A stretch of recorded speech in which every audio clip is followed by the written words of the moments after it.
You are lying on your back. The ceiling is not interesting. It has never been interesting. But you are staring at it anyway because you cannot think of a single thing worth doing. You could watch something. You could open an app. You could scroll through a feed you have already scrolled through twice today. None of it sounds good. None of it sounds like anything. You are not sad. You are not tired. You are not even particularly restless. You are just bored. And if you are like most people, the next thing you will do is reach for your phone. Not because you want to, because the boredom is uncomfortable, and the phone makes it stop. Here is the thing, that uncomfortable feeling you just killed, that restlessness, that itch, that empty space your brain was trying to fill, that feeling built civilization. To understand how this happened, you have to go back. Long before anyone stared at a ceiling, your ancestors stared at the sky. Not metaphorically. Actually, they lay on their backs in the grass or sat against a tree or crouched by a dying fire and they had nothing to do. For most of modern history, researchers assumed this never happened. The story was simple. Prehistoric life was a desperate scramble. Hunt, gather, don't get eaten, sleep, repeat. The idea that an ancient human had spare time, that they might have been bored, seemed almost offensive. A luxury evolution could not afford.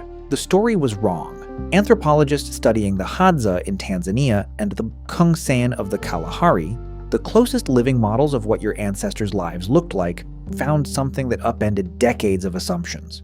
These groups spend, on average, 4 to 6 hours a day on survival tasks. Hunting, gathering, preparing food, maintaining tools, that is it. The rest of the day, 4, 5, 6 hours, is unstructured. Nothing they have to do. And that gap, that empty space, that daily chasm of time with no plan and no obligation, that is where almost everything that makes us human came from. The oldest evidence of boredom is paint.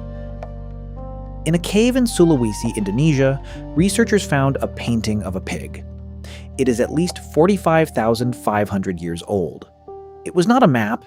It was not a calendar. It was not instructions for anything practical. It was a picture of an animal rendered in red ochre on a limestone wall by someone who had time and an urge. In Chauvet Cave in France, there are horses and lions and rhinoceroses painted with such anatomical precision and dramatic perspective that when experts first saw them in 1994, they assumed they were modern forgeries. No prehistoric human could paint like this, but they did. Because they had time. Because they had something inside them that needed to come out. But here is the part most people miss. Art did not come from genius. Art came from boredom. Before paint, there was something even older. In Blombos Cave in South Africa, researchers found a piece of ochre, a reddish-brown rock that had been carefully engraved with a crosshatch pattern. It is 75,000 years old. It had no practical purpose. It was not a weapon. It was not a tool. Someone sat down, picked up a sharp stone, and spent time carving a pattern into a rock for no reason except that they wanted to. Next to that ochre, researchers found 39 shell beads with holes drilled through them, jewelry.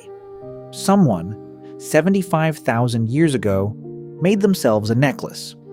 Think about what that means. To make a necklace, you need to believe that how you look matters. You need to care what other people think of you. You need a sense of self that goes beyond just staying alive, and you need, on some level, enough empty time that decorating yourself becomes worth doing. The necklace fed no one. It protected no one. It was something a person made because they were bored, and because they wanted to be seen. That urge is still running inside you right now. Then there was music. In the Hohlefels Cave in Germany, researchers found a vulture bone flute, complete and intact, at least 40,000 years old. Beside it was a flute carved from mammoth ivory. Someone sat down and spent enormous, painstaking effort carving a musical instrument out of a mammoth tusk. Not to survive, not to hunt, to make sound. This is not speculation. Every human culture on Earth, without exception, has music. It has been found in every corner of the world, in every era of human history, in every civilization that ever existed. Music is not something we invented. It is something we could not stop ourselves from making. And that happened in the downtime. The slow afternoon, the long evening by the fire when the hunt was over and the food was eaten and there was nothing left to do. Someone picked up a bone and played. And the whole camp listened, and for a few minutes the endless weight of survival lifted. They also played games. Actual games. Anthropologists studying modern hunter-gatherer groups have found that almost all of them play. Racing, wrestling, throwing games, guessing games. Games that look remarkably similar across cultures that have never had contact with each other, because the impulse to play does not come from culture, it comes from biology. Young mammals play, lion cubs wrestle, wolf pups chase each other, chimpanzees throw sticks. Play is how the brain builds the neural pathways it needs for coordination, strategy, reading other minds, predicting outcomes. And in humans, something extra happened. We kept playing into adulthood. We never stopped. All of it came from the same place. The empty hours, the nothing to do, the restless feeling that needed somewhere to go. Now, here is where the science gets strange. Because for most of history, boredom was understood as a failure, a flaw.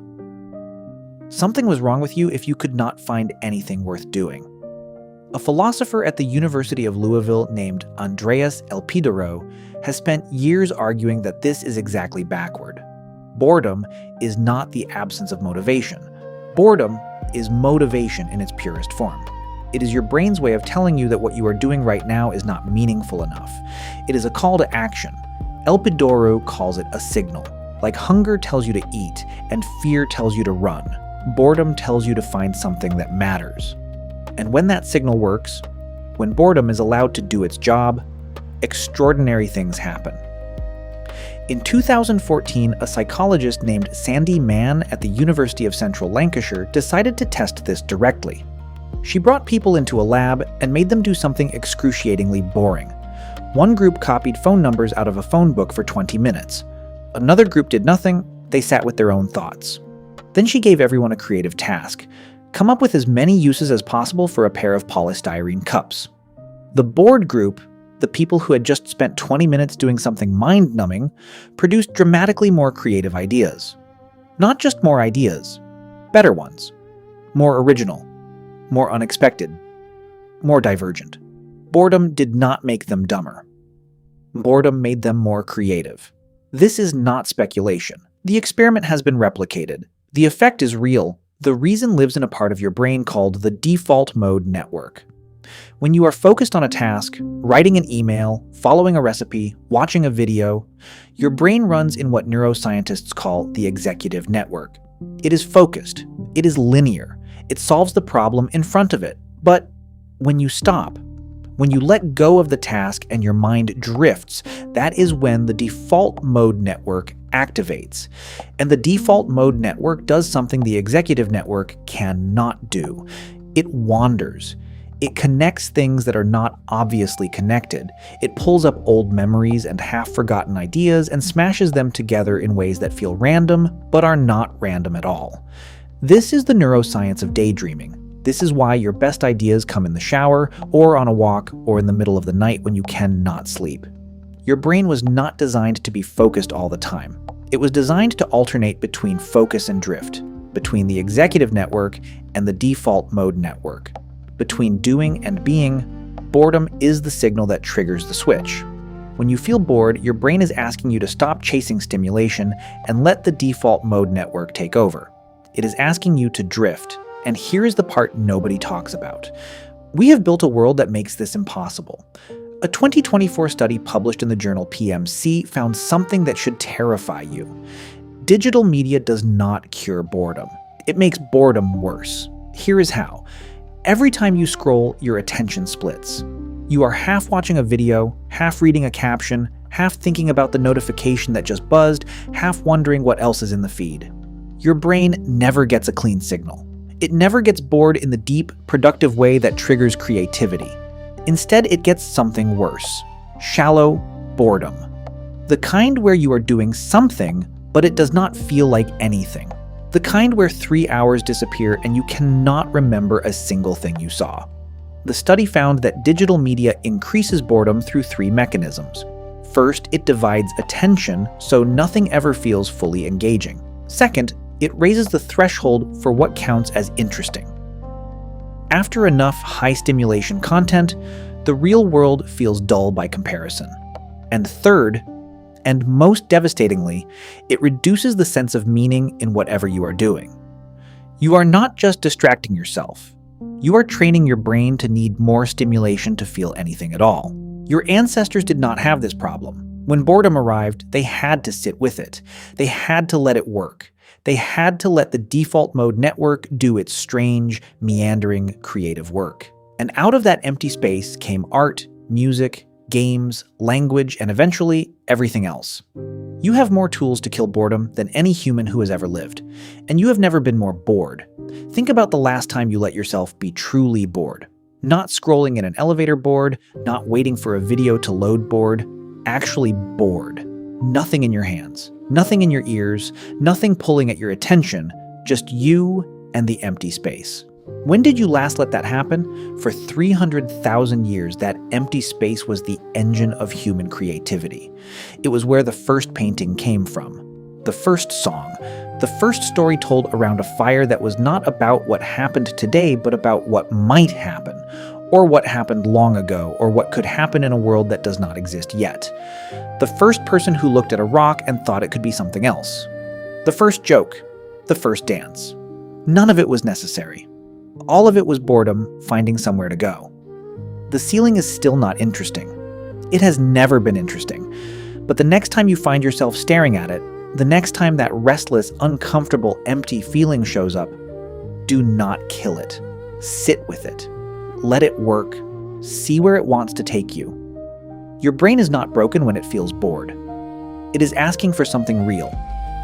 For 300,000 years, people answered that call with paint, with music, with stories, with everything we now call civilization. You answer it with a screen. What would happen if just once you did not, but now you know?